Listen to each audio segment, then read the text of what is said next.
and welcome to Diamond B. We're very honored to be hosting this event for Governor Mitt Romney this morning.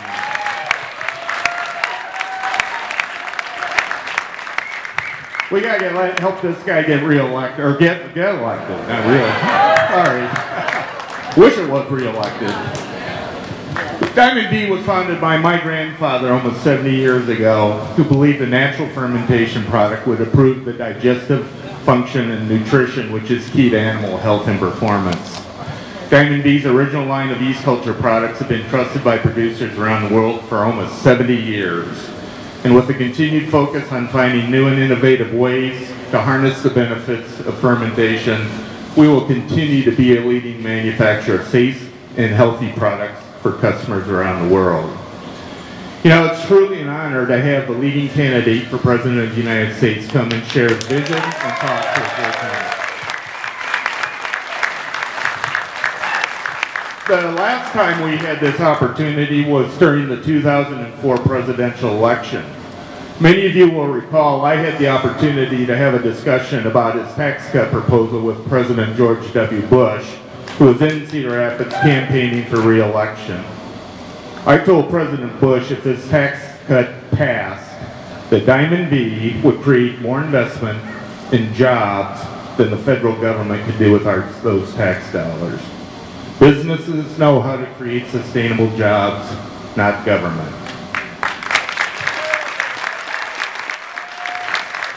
And as you all know, the president was re-elected, and what is now known as the Bush tax cuts were passed. So I'm going to hold myself accountable and tell you what Diamond B did since that period of time in the more competitive tax environment. Our sales revenue at this company have more than doubled, driven by our innovation investment in our proprietary technologies. We have created 80 new jobs, growing our employment from 125 to 205 employees.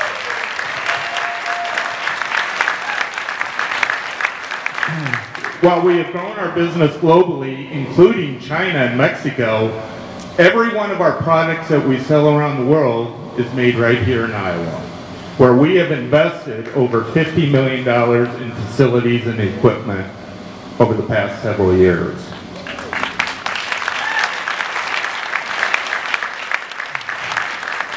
We also started a new company called Embry Health Sciences, and our president, Paul Fagnall, is here somewhere. And we built a $12.5 million facility in Ankeny, Iowa in 2007 to manufacture Epicor. Epicor is a novel new dietary supplement that improves human health by acting like a multivitamin for the immune system. And we have a bottle of Epicor for everybody here. Please pick one up when you leave today. And we got the governor on it because he's going to have a little bit of stress and a little bit of travel, a few shaking hands, and we don't want him sick. We want to keep him healthy.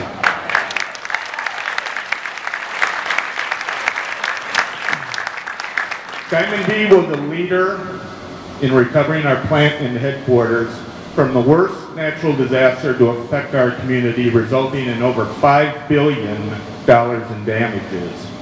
We committed no loss of jobs or paychecks to our employees during that flood of 2008. And in 2009, we built an additional manufacturing facility for Diamond B that we're standing in today. And this summer, we broke ground for our new global headquarters, which you saw driving in. We are also doubling the manufacturing capacity of this facility as we speak. So what did we do with the Bush tax cuts? We created 80 jobs. We invested in excess of $55 million in facilities and in equipment. And Diamond B is very proud to be an example of the entrepreneurial spirit and success that can be achieved in the United States. Because Governor Romney is a successful businessman. I know he understands that for businesses to successfully compete in today's global economy, they need a low and competitive tax environment, they need fair and equitable regulatory environment, and a non-intrusive federal government with leadership that provides clarity and certainty for businesses looking forward instead of confusion and uncertainty. This kind of environment will lead to further innovation, investment, and job creation in the United States. So it's with great pride and pleasure that I ask you to give a warm Cedar Rapids welcome to Governor Mitt Romney, candidate for President of the United States.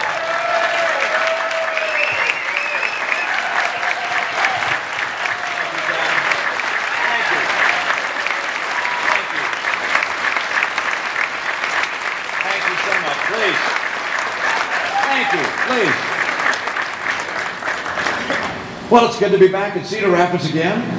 See some old friends here. Representative Renee Schulte is here, who helped me last time around, is doing so again. Right here in the front row with the powerful lungs and enthusiasm to match. Joni Scouter, who I've known for some time. Everyone knows Joni in the community. And a lot of friends in the audience here. I know it's in the middle of the workday, so a lot of people can't get here. But those that have come, I really appreciate the chance to be with you.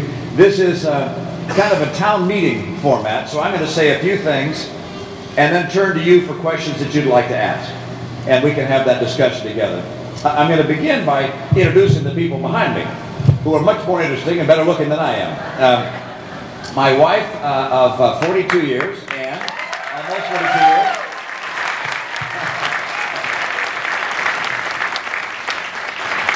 And Josh, my middle son. We have 5 boys. I always joke that he's the short, not good-looking one, but obviously that's not the case. But I'm happy to have them here. I'm going to have Ann say hi first, and then I'm going to ask Josh to tell you a bit of a story. So, Ann.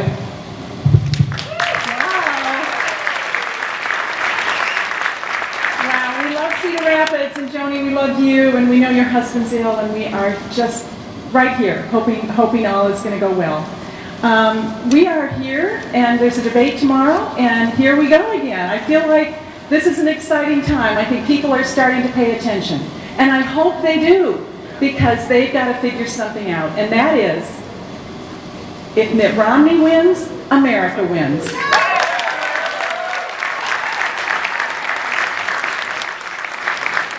If Mitt Romney loses, America loses. I think we have a stark contrast right now. I think all of us recognize that shining city on a hill, that light is growing a little dimmer. We don't like the direction the country's going in. We want to change, and we want a turnaround. And who better to do a turnaround than the guy that does turnarounds? There you go, sweetie. Thank you, sweetheart. She is somewhat biased, but I appreciate that. Now, Josh is here. He didn't expect me to ask him to say something. He gives speeches in his own right. He has visited every county in Iowa. And so Josh is my hero. But I wanted Josh to describe something that his grandparents did. When my parents had 25 grandkids. And when a group of them would reach, 12, 13, 14 years old, they did something which was kind of unusual. So with Josh here, I thought I'd let him describe what it was and what kind of impact it had. Josh? Thank you, Dad. My grandparents really instilled in me a love for this country, and that started when I was, as my dad said, 12 years old. They would take each of their grandchildren on a trip across the country to visit the national parks. And so if you can imagine an 80-year-old man with 5, 11, 10, and 12-year-olds in a van, an American-made van, traveling across the country for a month, visiting national parks. That experience not only gave me a great love for my grandfather and for the many wonderful things he had done in life, but for this great country and its great beauty and the great people in it. So for my grandfather, I'm grateful to instill in me a love of this country. Thanks. Turn it back to my dad.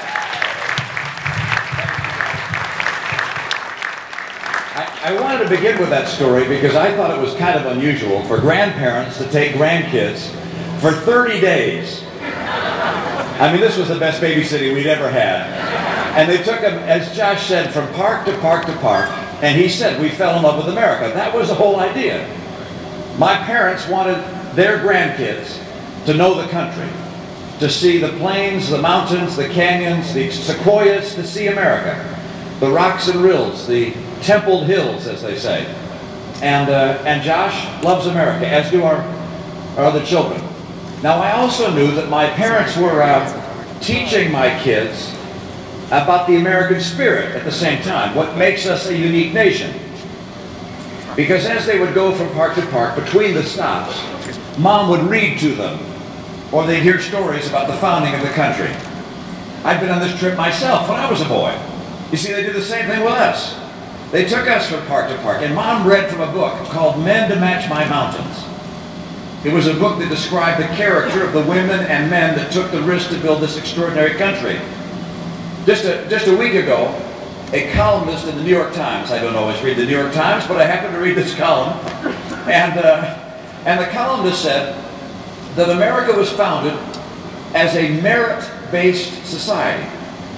That this was a country where individuals who pursued education as much as they could and worked hard and were willing to take risks would be able to create enterprises that would lift them and provide rewards for them and lift the entire nation. And that's what happened. I mentioned the name of that book, Men to Match My Mountains, that my mother read to us from. Actually, the title of the book was taken from a poem. And the poem was written by a poet back in the 1800s who was trying to describe the nature of the people that would make America, America.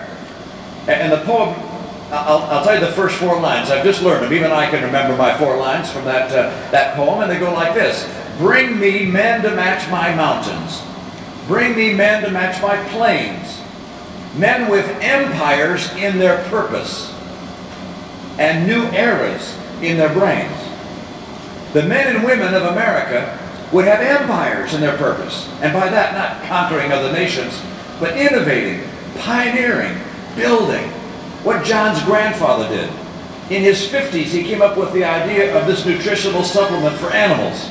And now it employs 200 and some odd people because of this empire and his purpose. And new eras. It's amazing what American innovation and creativity and pioneering has done to change the world. The founders had an extraordinary idea. The king and the government would not be sovereign, but the people would be sovereign. And that changed the world. And then innovation of another kind. I read a book over the summer called At Home by Bill Bryson. Bill Bryson, some of you know that name. He was, I think, raised in Des Moines. And he wrote a book about a number of things, but in this book he describes a world fair in about 1850 in London. And the English asked every country to send some items from their country. And I'm sure they saw various glass formations and pieces of art. What came from America was a huge crate or set of crates. And when they put it together, it was a McCormick Reaper.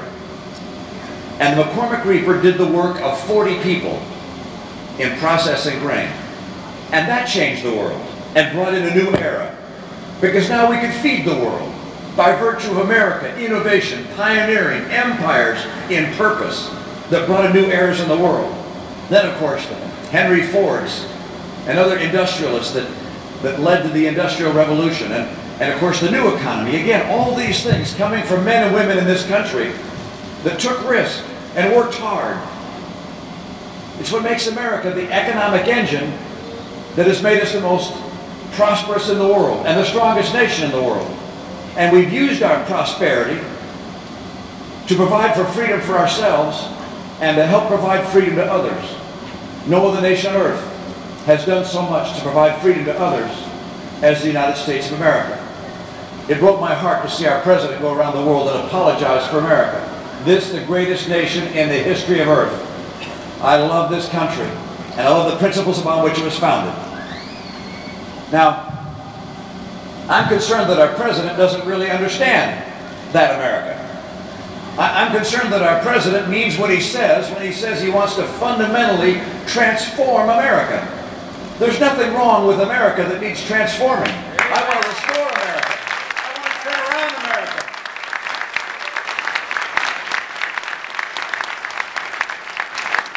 He seems to be taking America on a course towards Europe. He seems to think that big government, with its hand on the scales of the economy, big government with a health care plan that everybody has to live by, big government which forces unions where employees don't want them, big government that's full of regulation and taxation. He thinks that's the answer. We don't want to become Europe. Europe isn't working in Europe. It'll never work here.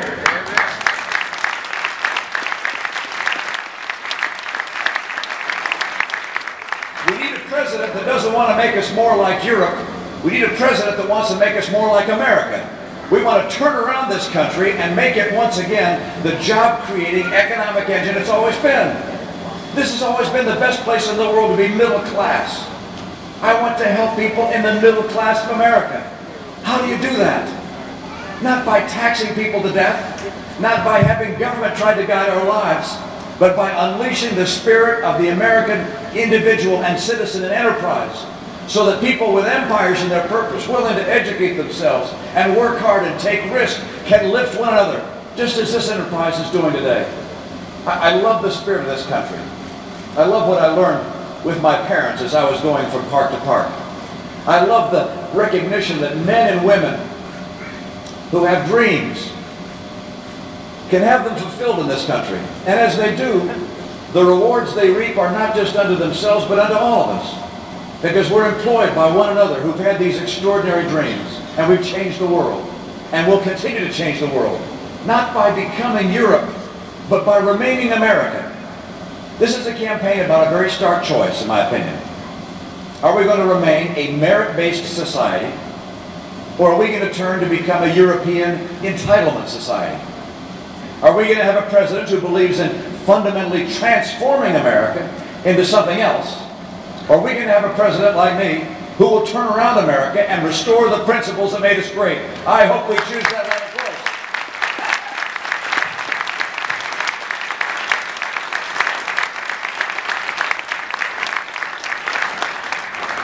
With that as an introduction, I'm going to turn to you for a question or two that you might have.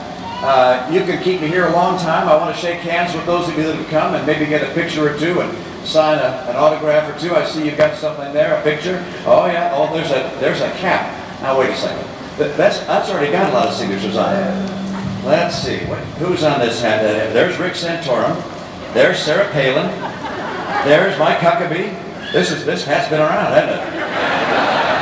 There's Stephen King.